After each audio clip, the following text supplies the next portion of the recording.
Hi, everybody. Martin Root with Project Heaven on Earth. I've got a really interesting interview for you today. It's with an old dear friend of mine, LuAnn Buechler, who has an interesting project that she's hooked in with Project Heaven on Earth. Hi, LuAnn. Hi, Martin. How are you today? Good. So good to be with you, as always. Really great to be with you as well.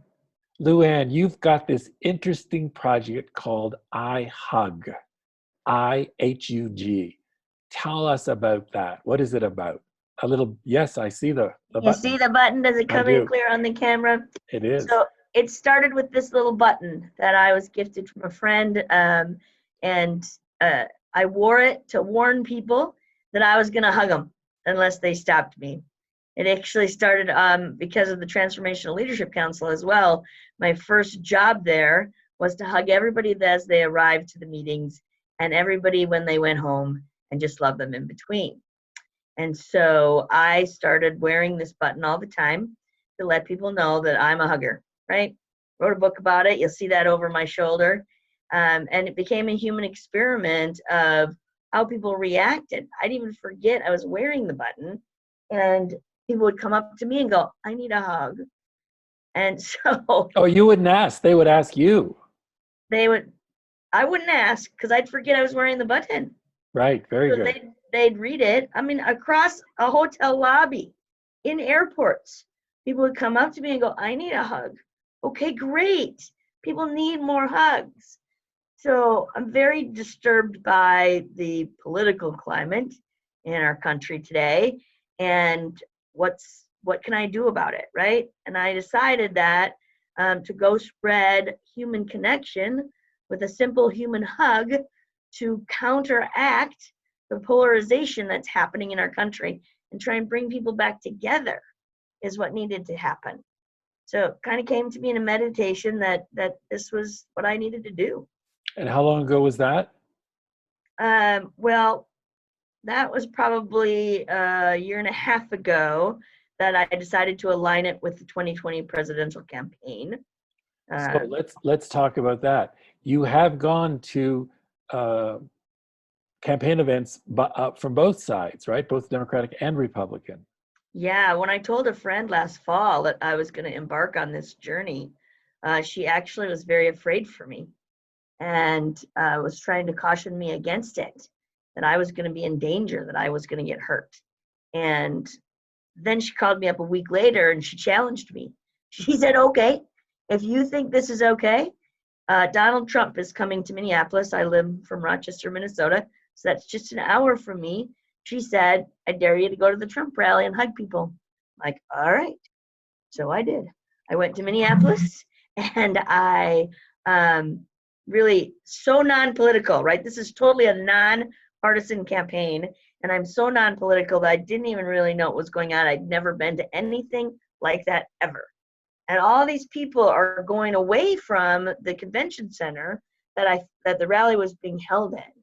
Well, it turns out the city of Minneapolis directed all the Trump supporters to one side of the building, and all the protesters were on the other side of the building. So I stood in line as people, or kind of outside the line, as people lined up to go into the convention center, and I just offered free hugs. I don't push it upon people. I wear my button, I wear a sweatshirt that says free hugs, and I offer up hugs. And people would step out of line and come and get hugs. And they would whisper in my ear, this is what we need. This is so great. Thanks for being here. This is so awesome. And so I was highly encouraged. So I hugged people going into the Trump rally for, I don't know, hour and a half. And then somebody said to me, you got to go to the other side. You got to hug those other people. They're the angry people. And I'm like, what other people? You know? And turns out that's where the protesters were, on the other side of the building. And they were picketing and they had whistles they were blowing and they were making all kinds of racket. Well, I went and hugged them too. And guess what they said, Martin? I can guess. They said Probably the same things. the exact same things. Amazing. Thank you for being here. This is what we need. We're so glad you're here. I want a hug too. You know, and one lady took one of my free hug signs and she started passing out hugs with me. you know? So it's needed and people want it. And everybody it can agree on that. Can agree on that message that we need to come together and we need to hug.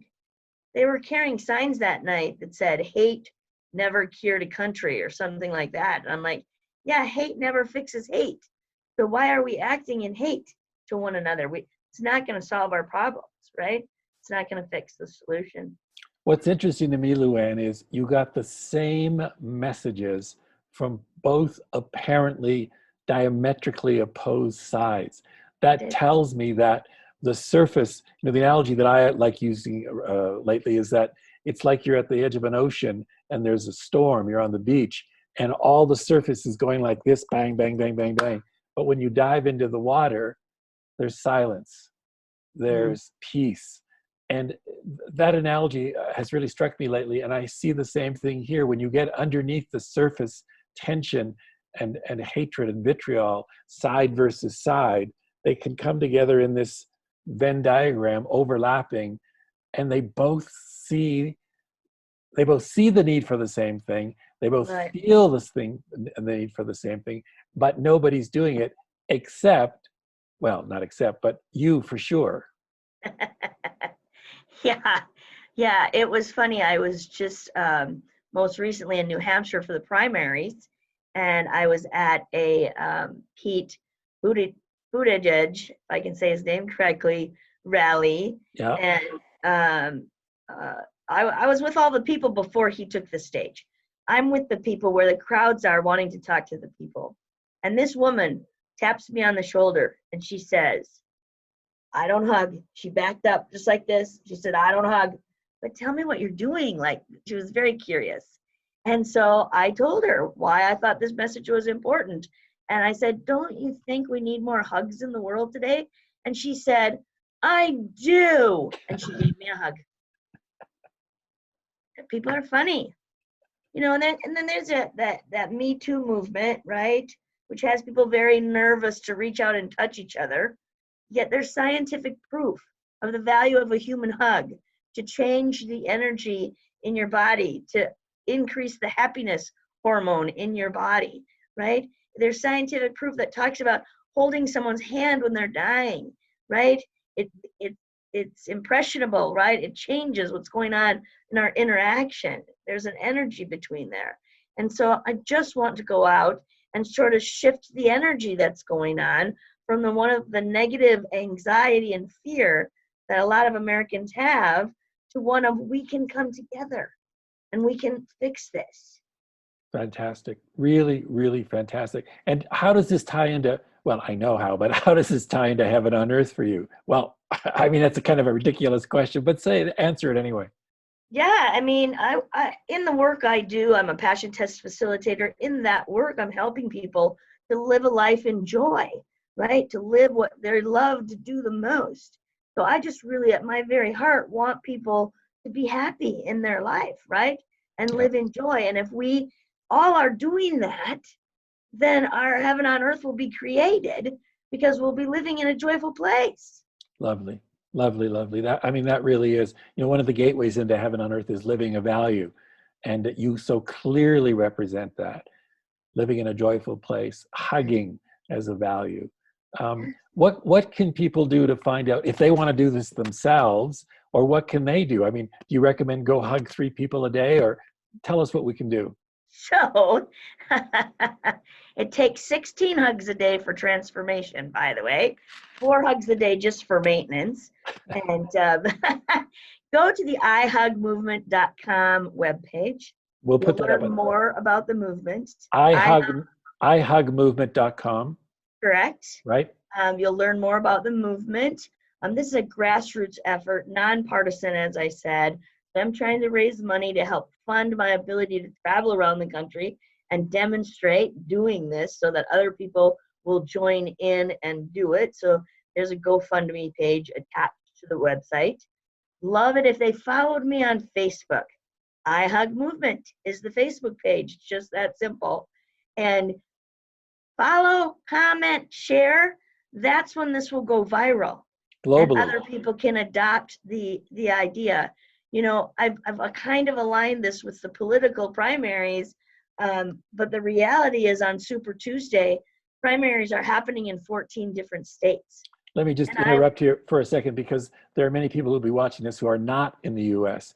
So this is part of the Democratic Party's primary process. So on Super Tuesday, March 3rd, there'll be a lot of primaries. So go ahead.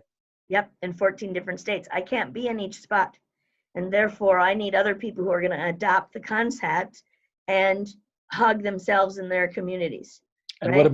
what about And people outside the US? well, they can hug too. We need it to shift the energy of the planet. Of the Right? planet. This is Project Heaven on Earth, all Earth. There you go. You are correct. Of course.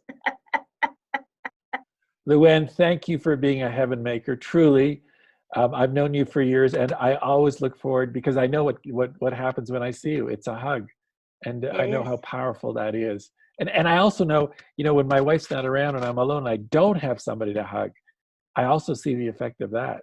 And So I believe I quoted you in the book about that, Martin. That a hug is heaven on earth. that's And fabulous. so people can buy the book as well off that website, and all proceeds from the book are going to fund the campaign. Lovely. Thank you so much, LuAnn, for being a heaven maker. Thank you, Martin. Great chatting with you. Bye-bye.